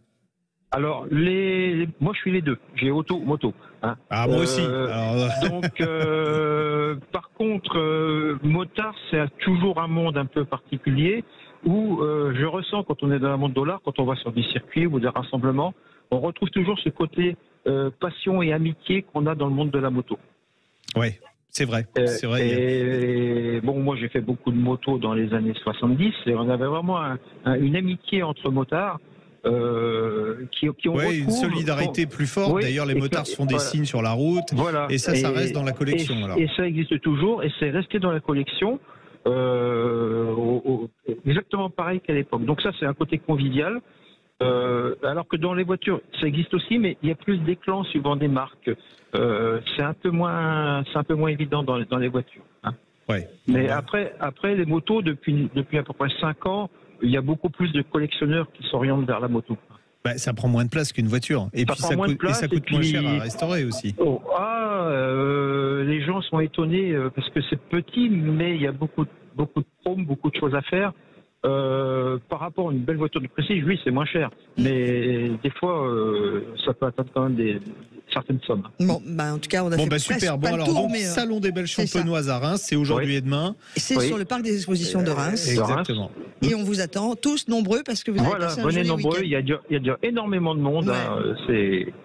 mais là, un vrai engouement de toute façon pour tout ce qui est véhicule ancien. Hein. Ah oui, mais on ressent un redémarrage après les années qu'on vient de subir. Ouais. Et là, on ressent qu'il y a un redémarrage, que les gens ont besoin de s'échapper et puis de sortir. On l'avait vécu sur Rétromobile aussi. Hein, voilà, à Lyon, à l'époque auto à Lyon, c'était déjà pareil. Et, à Paris, on avait énormément de monde. Et nous, à Reims, on espérait ce matin, on entendait les dos, on dit j'espère qu'on aura du monde. Mais oui, il y avait une queue énorme devant les caisses ce matin. C'est une bonne nouvelle, Patrick. Et ça rentre, c'est ça. Merci beaucoup. Merci Patrick. Patrick Estrade, organisateur du salon. Très bon salon et bonjour à tout le monde là-bas du côté de la plus belle des régions où l'on fait un vin magnifique. Quoique en France, il y a la plus belle des régions partout d'ailleurs. Vous allez mécontenter plein de gens. Avec modération. Non mais c'est vrai que le vin de Champagne c'est quand même assez incroyable. Bref, allez, dans quelques instants on va poser votre question. Je crois qu'il y a quelqu'un d'entre vous qui est en train d'arriver au standard au 0826 300 300 avec une question bien particulière. Restez avec nous. Roule, le club automobile ouvert à tous présente Sud Radio, on parle auto, 11h-13h. Jean-Luc Moreau, Laurence Perron. Et vous pouvez nous joindre au 0826 300 300 pour poser toutes vos questions ou en écrivant un mail. Je participe @sudradio.fr en mettant bien on parle auto et vos coordonnées complètes dans le corps du mail. À savoir que, en plus, selon la question, eh bien nous, on a un petit peu la bonne idée de faire appel à des professionnels encore plus capés sur la question en question. Salut Daniel. Bonjour Daniel. Bonjour. Vous allez bien? Bonjour Laurence. Bonjour Jean-Luc. Bon, alors Daniel, il a acheté en écoutant l'émission un Dacia Jogger. Alors déjà, on vous félicite parce que vous écoutez de bonnes émissions. Ah oui, tout à fait, oui. Et vous avez eu quelques petits soucis avant. Vous avez pris livraison du véhicule d'ailleurs? Racontez-nous l'histoire. Oui, alors, je vais vous raconter l'histoire. En mars 2022, je vais chez Dacia, dans un garage Dacia Renault à la Tour du Pin. Enfin, j'y vais pas, je les appelle, excusez-moi. Je les appelle. Ils me font une offre à 18 200 €. Et après, un mois après, donc, je commence à me décider à vouloir l'acheter. Ils me font une offre à 19 700 en m'infligeant donc une augmentation de 1 500 € de plus. Oui. Bon, au total, la voiture, elle, ça la ramenait à 22 091 €. Je décide donc d'entamer une demande de prêt auto auprès de mon assureur. Et quelques temps après, alors que j'étais en route sans voiture, le garage me rappelle pour me dire qu'il faut que je me dépêche rapidement parce qu'on va m'infliger une 3e augmentation. Alors là, je dis non, stop. Je dis non, stop, on ne peut plus faire affaire ensemble. 2 augmentations plus une 3e, c'est plus possible. Je décide donc d'aller chez un confrère à lui qui, au final, appartiennent à un même groupe qui s'appelle le groupe DG8 et qui gère plusieurs garages sur la région de l'Isère. D'accord. Et ce garage, je lui ai dit, écoutez, moi, votre confrère a voulu m'infliger une 3e augmentation. Je lui ai dit que c'était plus possible. Je lui ai dit sèchement, mais j'ai dit que c'était plus possible. Ça m'a donné l'impression qu'on se moquait de moi. Et j'ai dit, faites-moi vous une offre au prix que lui m'a fait en 2e offre. Il m'a dit, il n'y a pas de problème, je vous fais une offre à 22 000 €, à 22 030. J'ai passé commande tout de suite. Hein. Et 6 mois après, le directeur du groupe DG8 m'appelle et me dit, votre commande a été oubliée. Ah bon, je dis, vous êtes bien gentil, mais moi, sur ce véhicule, je vais l'équiper d'un bras mécanisé pour aider mon enfant handicapé. Si vous repoussez donc la livraison de novembre à février 2023, cela m'inflige une augmentation de 260 € sur l'équipement par la société Pima. Et je leur demande de faire un geste commercial, d'accord. Voilà, qui m'est refusé. D'accord. Et on me met dans le courrier, on me dit en plus, on ne dit pas estimez-vous heureux, mais on me met, en plus, on vous permet d'avoir le même prix. On vous recommande la voiture au même prix. D'accord. Ok. Bon, alors Daniel, on a avec nous parce que quand vous m'avez envoyé le mail, j'ai contacté Dacia et un petit peu comme la semaine dernière avec Audi qui a réagi et ça on peut les féliciter parce que ils ont été très réactifs aussi du côté de Dacia. On a avec nous Thomas Dubruel qui est le directeur commercial France de Dacia. Bonjour Thomas. Bonjour, vous m'entendez bien? Oui, on vous entend parfaitement bien. Merci d'être avec nous sur Sud Radio. La première question qui va intéresser tout le monde, là il y a eu des hausses successives l'année dernière chez Dacia. C'est dû à quoi? Pourquoi? Oui, en fait, on a souffert. Alors, on parle de l'année dernière. J'ai entendu monsieur en parler de mars-avril. où on était en pleine crise, de semi-conducteurs, d'explosion du coût des matériaux, l'acier, le cobalt, l'aluminium. Et puis derrière, on a eu la guerre en Ukraine qui a aussi fait exploser le coût de l'énergie, du plastique, etc. Donc, en effet, le monsieur a tout à fait raison. On a fait 2 hausses de prix en avril et mai dernier pour couvrir l'augmentation de ces coûts.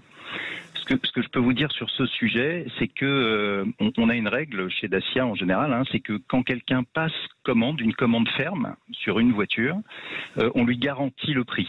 Donc quand la commande est vraiment passée, le prix est garanti. Oui, à partir du moment où il y a un bon de commande, vous garantissez le prix. Ferme. De toute façon, la loi vous oblige, à partir du moment où le bon de commande est signé, à respecter le prix qui est sur le bon de commande.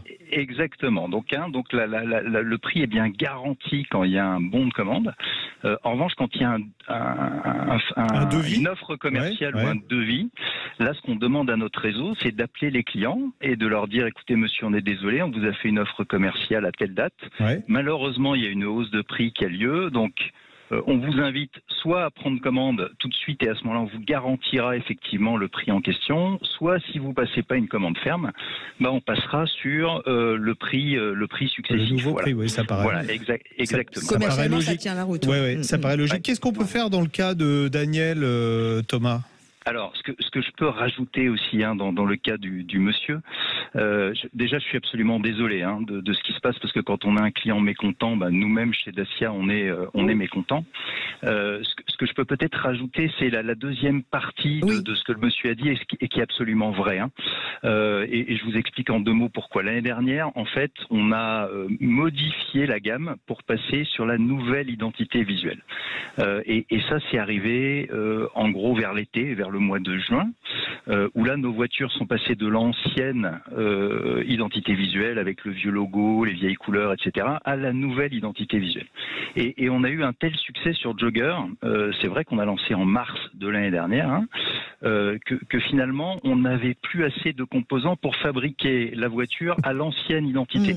Donc on a rappelé tous nos clients, et je pense que ce monsieur en faisait partie, en leur disant on va vous donner la voiture au même prix de votre commande, mais avec la nouvelle identité visuelle. Et la nouvelle identité visuelle, c'était quand même 1 200 € de plus que l'ancienne. Donc monsieur a raison de dire heureusement encore qu'ils m'ont garanti le prix, c'est vrai. On a garanti le prix, mais le monsieur a eu finalement la voiture à la nouvelle identité visuelle au prix de l'ancienne, donc en gros 1 200 € moins cher. Voilà. Après, il y a eu aussi du délai, malheureusement, mais ça c'est quelque chose qu'on maîtrise pas bien en ce moment, entre les semi-conducteurs d'un côté, la crise logistique de l'autre. Donc ça touche finalement tous les constructeurs. Voilà, donc je pense que monsieur aujourd'hui a eu sa voiture et qu'il en est satisfait. Il en est satisfait, oui. Voilà. Oui, je suis satisfait, mais on a quand même voulu encore m'affliger le coût de l'augmentation du malus écologique, qui était déjà de 50 € au départ, et qu'on a voulu me faire monter, je crois, à 120 € ou 150 €. Donc j'ai refusé. J'ai dit non, le malus écologique, il était déjà 50 €.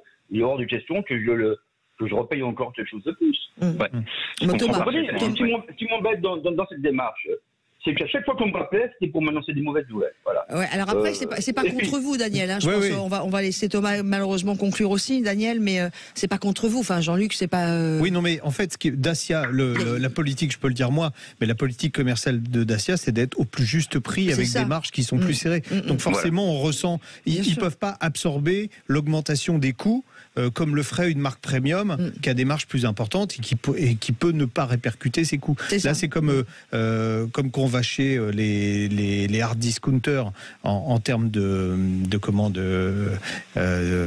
d'alimentation, les coûts sont répercutés plus vite et de façon plus importante que sur les grandes marques. C'est exactement la même chose. C'est quelque chose qu'on a subi, donc j'en suis absolument désolé, mais je pense que tous les constructeurs ont dû augmenter leur prix l'année dernière. Encore une fois, il y a cette règle commande ferme et offre commerciale. Là, on veille systématiquement à quand il y a offre commerciale que nos clients soient rappelés pour leur dire attention, il y a une hausse qui arrive, monsieur, pour qu'au moins ils soient informés. Et puis il y a en effet cet effet de ancienne gamme, nouvelle gamme, qui a pénalisé monsieur en termes de délai, mais au moins, voilà. En tout cas, voilà, il a une voiture avec la nouvelle identité, voilà. Et au prix quand même un peu de l'ancienne. Ouais. Mais merci beaucoup. Parfait. Merci du geste commercial. Merci à tous les deux et merci à Dacia d'avoir expliqué, parce qu'il y a beaucoup de gens qui nous écoutent qui sont des clients Dacia. Merci à vous et puis désolé pour ce monsieur. Et merci à Daniel du coup. Voilà, Daniel qui nous a permis d'évoquer ce sujet pour le plus grand, pour tout le monde, pour le plus grand nombre. Merci à vous d'être intervenu sur Sud Radio. Allez, on va quitter Dacia et on va aller faire un petit tour du côté de Nice. Sud Radio, on parle auto. Nous allons tout simplement vivre le départ du rallye des Gazelles, l'édition 2023, avec l'organisatrice de ce rallye, Dominique Serra, qui est avec nous sur Sud Radio. Bonjour Dominique. Bonjour Dominique. Laurence. Bonjour Jean-Luc. Bonjour. Combienième édition du rallye des Gazelles, Dominique? 32e. Eh ben vous les faites pas. Vous avez commencé, vous aviez 10 ans, non? Oui, c'est très gentil là, depuis un an pour démarrer l'émission. Bon, alors c'est une épreuve originale avec que des femmes. On va rappeler la règle, c'est pas une course de vitesse. Non. C'est une course d'orientation dans des paysages absolument fabuleux d'ailleurs. Le sud marocain, le grand sud-est marocain est fabuleux. Les femmes sont fabuleuses. Tu vois, c'est bien, ça s'accorde bien ça. Pas de GPS. Pas de GPS, juste les cartes et des boussoles, pas de téléphone non plus, carte au 100 millième, 200 millième, aller d'un point à un autre en faisant le moins de kilomètres possible. Ça, c'est écologique en plus. C'est l'éco-conduite. Mais ça l'a été depuis le début, hein, vous n'avez pas attendu... Non, j'ai pas attendu 32 ans pour le faire comme ça, donc c'est ça aussi qui est extraordinaire. On avait anticipé depuis très longtemps. Et puis, aller d'un point à un autre en faisant le moins de kilomètres possible, tout en hors-piste, c'est une véritable aventure, parce qu'on ne sait jamais ce qui va se passer le matin quand on part et le soir quand on rentre. Donc c'est ça aussi qui est extraordinaire. Combien d'équipages cette année au départ ? 190 équipages, et c'est le taquet qu'on s'est donné. On ne doit pas en prendre plus pour des raisons écologiques et puis sécurité peut-être aussi. Oui, non, puis de questions logistiques. Après c'est trop gros, c'est trop grand, on ne sait pas faire, ça devient plus convivial. C'est un peu chacun dans son coin. Non, donc c'est très bien comme ça. Et chaque équipage met un an en gros à trouver ses partenaires financiers, sa voiture, et à toute une démarche avant même le rallye, quoi. Oui, il y a une démarche qui est complète pour elle et un engagement, parce que c'est compliqué d'aller convaincre, d'aller chercher de l'argent pour soi-même, pour participer à un événement, surtout par rapport à un événement automobile, hein, bien entendu, parce que la première chose qu'elle les écoute, vous êtes, non, vous polluez. Et là, donc, il faut rentrer dans toute l'image et la démarche de l'événement pour dire, non, ils sont ISO 14001, non, ils sont neutres en carbone, non, ils ont un comité RSE. C'est tout ça après qu'on leur donne comme argument pour aller chercher l'argent. Écoute, on se rend compte que ça paye quand même, puisqu'elles arrivent à trouver des financements. Et c'est une histoire de famille aussi. C'est pas simplement deux femmes, c'est toute la communauté autour d'elles qui se met en route pour les aider à trouver de l'argent. Quel type de véhicule là ? Il y a des voitures électriques, on est d'accord ? On est d'accord, on a pris le départ ce matin du Palais Princier avec Stéphanie de Monaco qui a donné le départ de 8 véhicules électriques. Il y a des Zoé, Volvo et des buggy électriques. Voilà. Et elles font le même parcours que les autres compétitrices avec ces véhicules électriques ? Non, on n'a pas encore. La recharge. Parce que j'allais dire, la recharge en plein désert, ça ne doit pas être pratique. On n'est pas encore, tu sais, nous dire que l'électrique c'est l'avenir. Moi, je veux bien que ce soit l'avenir, mais on n'avance pas beaucoup, dans l'avenir. ça fait quand même depuis 2017 qu'on y est. On se bat tout le temps pour essayer de faire en sorte de trouver les moyens. Aujourd'hui, moi, je recharge mes véhicules électriques juste avec des panneaux solaires, certes, mais j'ai pas de borne de recharge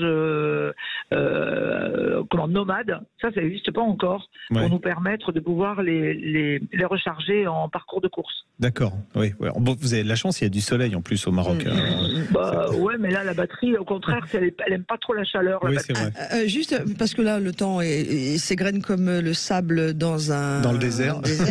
Alors vas-y Laurent. Rapidement, Dominique, parce que moi je suis très touchée aussi par ce qui se passe au niveau humanitaire avec ce rallye achat des Gazelles. On n'en parle pas assez, mais en fait il y a un hôpital qui suit et qui s'installe dans les villages et qui apporte beaucoup de bien-être.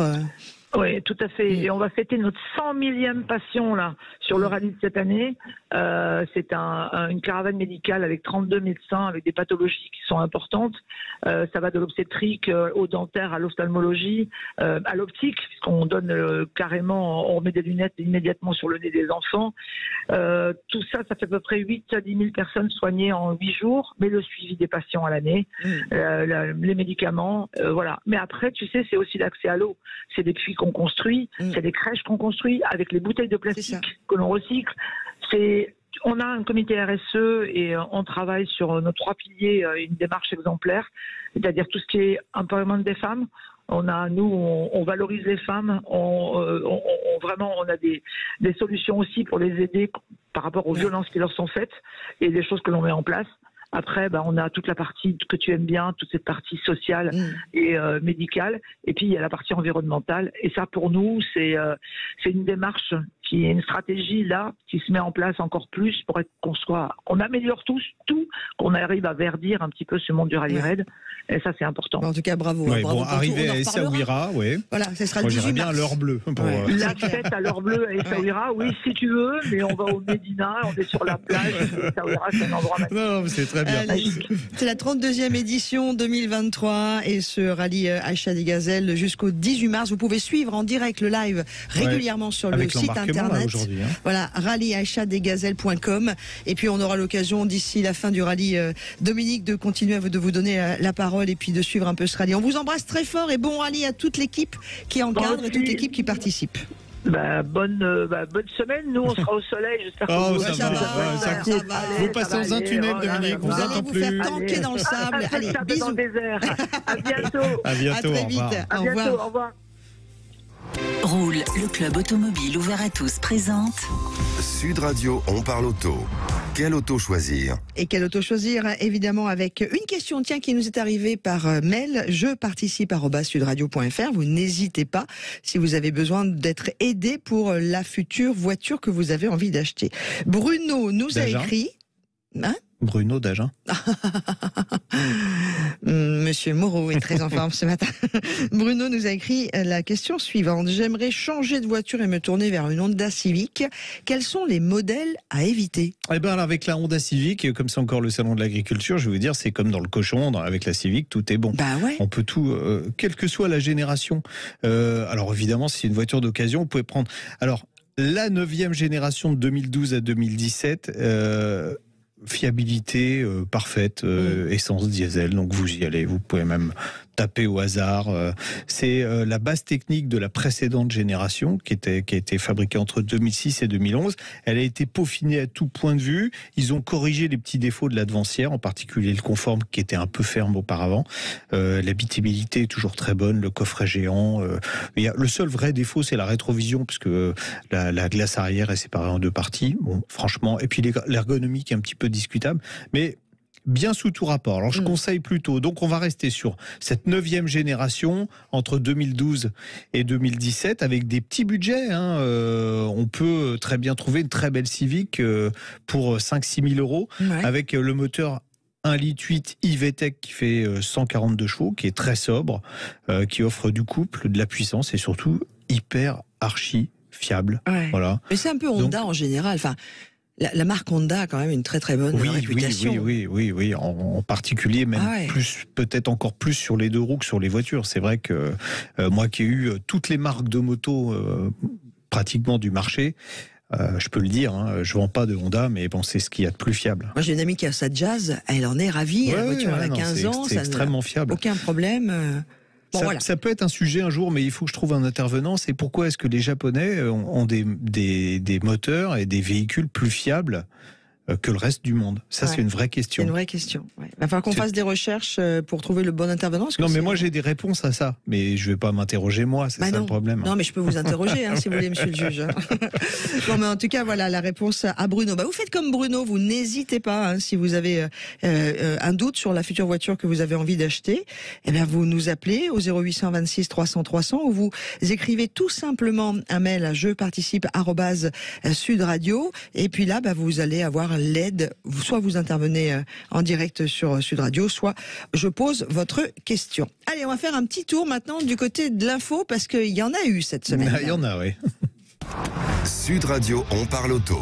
Eh ben voilà, on commence par la voiture solaire, c'est fini. Oui, c'était le fantasme de nombreux automobilistes. Une voiture électrique auto-rechargeable à l'énergie solaire, la Sion, c'est son nom, aurait dû rouler sur les routes d'Europe dès 2024. 45 000 clients y avaient cru et avaient versé un acompte de 2 225 € pour réserver un modèle. Il faut dire que la fiche technique, elle était alléchante. Pour 25 000 €, on vous promettait une autonomie de 305 km, ainsi qu'une autonomie supplémentaire de 112 km en moyenne par semaine grâce à l'énergie solaire. Bon, les spécialistes disaient c'est impossible. Et il semble qu'ils avaient raison, parce que en fait, déjà, la batterie et les 456 cellules photovoltaïques qui couvraient la carrosserie coûtaient déjà plus cher que le prix de vente de la voiture. Donc le constructeur, logiquement, Sono Motors, a dû se résoudre à abandonner le programme, non sans avoir ponctionné au passage quelques aides européennes. Oui, bien sûr. Bon, reste à savoir maintenant si les précommandes seront remboursées et dans quel délai. C'est une triste histoire au final, qui est quand même en train de se répéter avec les projets de voitures à hydrogène, mais ça, on en reparlera. Exactement. Les ZFE ont aussi du plomb dans l'aile. Pardon, excusez-moi. C'est le patron du Parti communiste, Fabien Roussel, qui le premier est monté au créneau pour dénoncer, je cite, une bombe sociale qui pénalise les plus pauvres. Il milite pour un moratoire sur l'entrée en vigueur de ces zones à faible émission qui interdiront, alors dans les cas les plus extrêmes, jusqu'à 70% des véhicules de circuler dans les zones concernées. Un avis qui a été partagé dans la foulée par de nombreux élus de gauche, comme le chef de file des communistes rennais, mais aussi les élus marseillais de la France insoumise. Bon, une forme de paradoxe, puisque ce sont les élus écologistes, eux aussi membres de la NUPES, je vous le rappelle, qui sont les plus ardents défenseurs de ces restrictions de circulation. Bon, moi je vous avais dit, il n'y aura pas de ZFE, je pense qu'il n'y aura pas de ZFE, on va revenir en arrière. D'ailleurs, si madame Anne H, qui habite pas très loin, nous écoute, elle ferait bien quand même d'en prendre de la graine. Et d'ailleurs, vous l'aviez dit aussi, on va faire une petite parenthèse aussi, sur le deuxième pays, après l'Italie, c'est l'Allemagne qui bloque la fin du moteur thermique. Oui, exactement, annoncé. Les Allemands. Ça aussi, vous l'aviez annoncé. Ils ont pareil. Ils sont dingues. On va reporter l'interdiction la fin des voitures thermiques qui a été validée par le Parlement européen, qui doit être validée par les États maintenant. C'est ce que je vous avais dit la dernière fois. Donc là, le Parlement européen dit ouais, c'est bien 2035. Les États ont dit vous êtes gentils, faut peut-être nous demander notre avis. Et nous, si on ratifie pas ce truc-là, ça rentrera pas en vigueur. Les Italiens ont dit nous on fait pas. Voilà. Les Allemands là ont dit nine.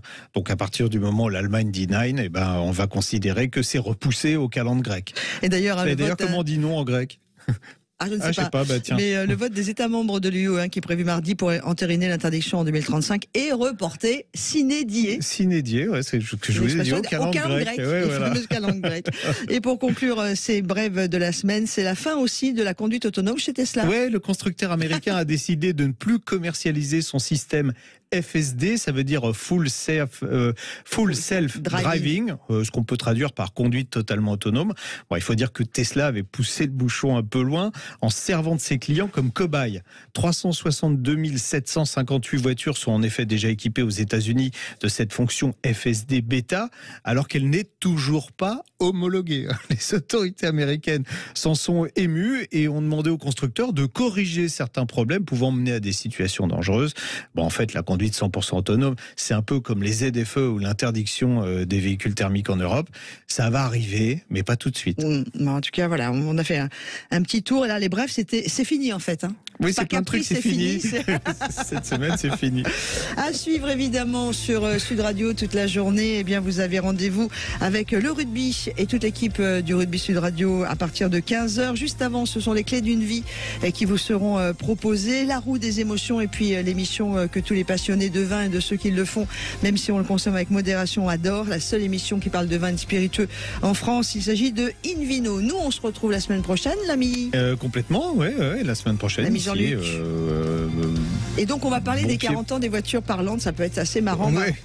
Je suis impatiente vu ce que nous a fait écouter tout à l'heure Bastien en extrait sonore. Merci à Bastien d'avoir réalisé cette émission. Merci à Jordan d'avoir été votre standardiste et vous avoir accueilli. On vous souhaite à tous un très très bon week-end. Prenez soin de vous et soyez prudents sur la route.